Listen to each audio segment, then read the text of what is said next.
আজকের শব্দটা হলো টার্মিনেশন। চলুন সহজ করে ব্যাপারটা বুঝে নিই। চলুন একটা গল্প দিয়ে শুরু করি। এই যে রহিম, দেখুন ওর মুখটা কেমন ভার।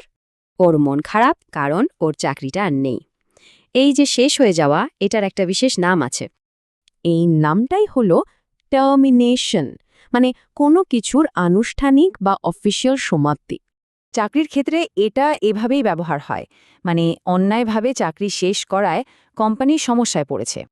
তবে শব্দটা কিন্তু শুধু চাকরির জন্য না, আরও কিছু সিরিয়াস ক্ষেত্রেও এটা ব্যবহার হয়। যেমন ধরুন কোনো আইনি চুক্তি বা এগ্রিমেন্টের ক্ষেত্রে। এই বাক্যের মানে হলো একটা বিজনেস পার্টনারশিপ শেষ হয়ে গেছে, চুক্তিটা আর কার্যকর নেই।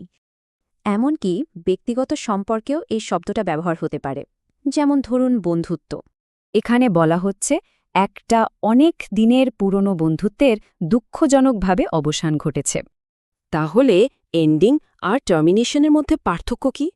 টার্মিনেশন হলো অনেক বেশি ফর্মাল আর সিরিয়াস। আর এই শব্দটার সাথে কিন্তু একটা নেগেটিভ অনুভূতি জড়িয়ে আছে, খেয়াল করেছেন? কারণ এটা শুনলেই মনে হয় কিছু একটা হারিয়ে গেছে বা শেষটা ভালো হয়নি। আচ্ছা, তাহলে মূল বিষয়টা কি দাঁড়ালো? চলুন একবার দেখে নিই।